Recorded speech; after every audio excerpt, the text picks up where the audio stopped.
Piyuh, piyuh, piyuh. Ora ndlemok tenan.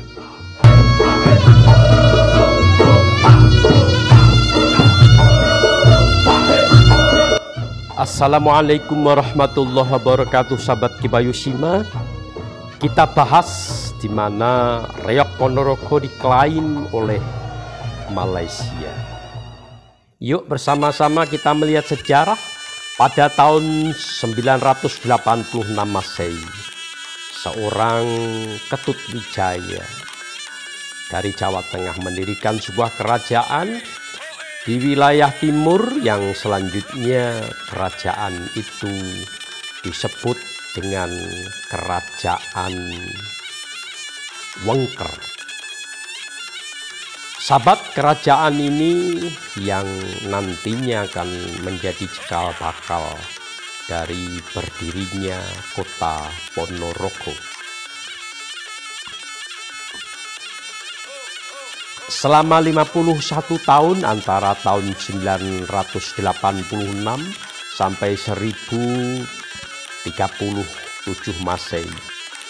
Namun akhirnya Wengker dikuasai oleh Raja Airlangga yang merupakan balas dendam yang mana Wengker kala itu menyerang kerajaan Airlangga.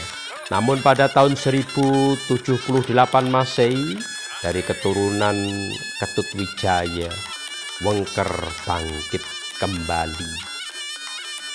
Sahabat, Prabu Jaka Bagus adalah penerus dari Ketut Wijaya, namun kerajaan Wengker tidak lagi bertempat di mana kakek buyutnya.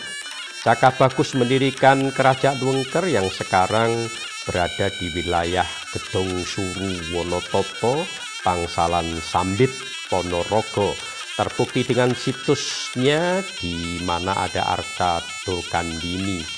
Jaka Bagus seorang raja yang sakti mandraguna, namun tidak senang dengan wanita.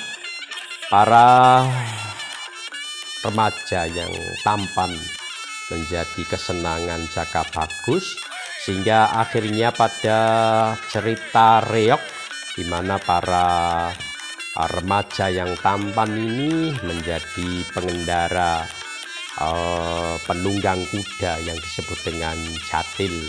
Jatil itu sendiri bermakna mempunyai kekuatan yang luar biasa, mempunyai gerakan yang sangat luar biasa. Kita kenal, sahabat, Bantar Angin, sebuah kerajaan yang juga merupakan awal dari sejarah Reog Ponorogo.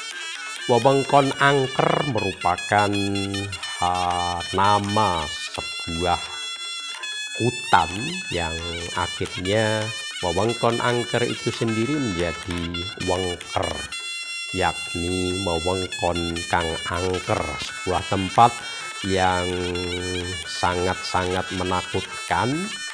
Jalmo moro jatuh mati, siapapun yang datang ke tempat itu pasti tinggal nama. Sahabat Kibayushima dimanapun panjenengan berada, sejarah yang tidak bisa dipungkiri atas berdirinya sebuah kerajaan di mana penguasa Wengker yang masih keturunan Ketut Wijaya, masih keturunan dari Jaka Bagus, ini merasa resah karena kekuasaannya diganggu oleh makhluk astral, ya, makhluk yang tidak nampak, yang konon dinamakan Dharmawati dan Marwawati, merupakan keturunan dari Prabu Baka yang kala itu dikalahkan oleh Raja Jawa Tempo dulu. Ada 3 pendekar yang membantu kekuasaan Raja Wengker. Ketiga pendekar itu selalu mengayomi penguasa Wengker, sahabat. Disuruh oleh sang raja untuk mencari keberadaan di mana tempat kerajaan gaib yang selalu mengganggu kerajaan Wengker pada kala itu.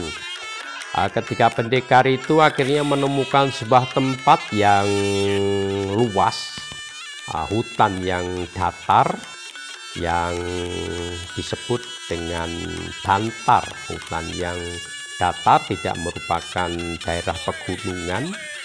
Hutan datar atau bahasa Jawanya Bantar, di mana udara atau anginnya sejuk, yang mana udara dalam bahasa Jawa disebut dengan angin, sehingga tempat itu akhirnya dinamakan Bantar Angin, sahabat. Sebuah hutan yang rata dan angin bertiup sangat sejuk. Raden Panji Kelana, putra Kahuripan, seorang pemuda yang berkelana dan bertemu dengan ketiga pendekar pengayom Wengker. Akhirnya Raden Panji Kelana diakui sebagai murid dari ketiga pendekar. Raden Jaka Kelana punya sahabat namanya Raden Joko Pujang, masih putra Kediri, namun kedua remaja ini selalu berselisih pendapat, adu kasekten kedua-duanya yang hampir seimbang kesaktian antara kedua remaja dari Kahuripan dan dari Kediri ini. Suatu ketika keduanya ketemu dengan Sunan Lawu yang tiada lain adalah Prabu Brawijaya kelima, sahabat. Sunan Lawu ini mengambil kedua remaja yang memang punya potensi untuk menjadi seorang yang linuih. Akhirnya diakui, diangkatlah keduanya menjadi murid beliau, sahabat. Luar biasa sekali. Akhirnya Jaka Kelana menjadi seorang raja dengan sebutan Prabu Klono Sewandono. Dengan kesaktian yang beliau miliki, mendapatkan sebuah aji, yakni pecut samandiman, senjata yang sangat luar biasa. Sedangkan Raden Pujang akhirnya mengabdi pada Prabu Klono Sewandono.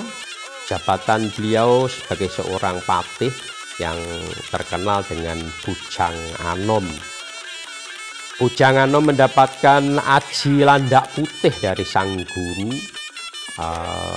yang nantinya digunakan untuk melawan atau membantu sang raja untuk melamar putri Kediri, yakni Putri Songgolangit, yang merupakan cikal bakal dari Reog Ponorogo.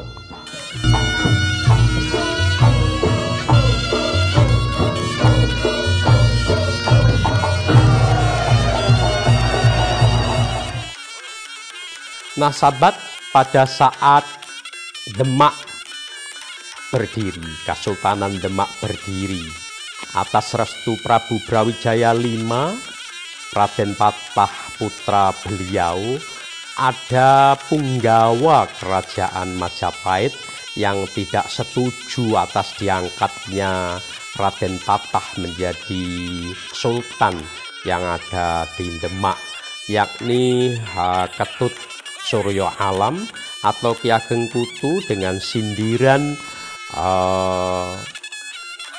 harimau yang di atasnya ada seekor burung merak, yakni Brawijaya yang dikuasai oleh seorang perempuan dari Cempa. Ini versi yang lain asal mula adanya Reog Ponorogo. Di pertengahan Ramadan 2022, Malaysia akan klaim reog jadi warisan budaya ke UNESCO. Kang Giri Sancoko, Kompas TV mewawancari beliau. Juga keresahan ini disampaikan oleh Bunda Khofifah Indar Parawangsa untuk Ponorogo menyiapkan barang bukti keberadaan bahwasanya reog itu memang milik Ponorogo. Beberapa hari terakhir ini Ponorogo dengan kesenian reoknya menunjukkan keberadaan. Ada ribuan reok yang pentas di tempat-tempat strategis di kota Ponorogo.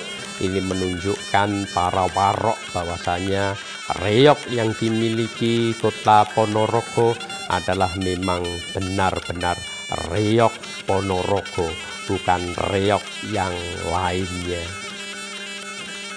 Milik siapakah reok Ponorogo ini? Tinggal panjenengan. Terima kasih.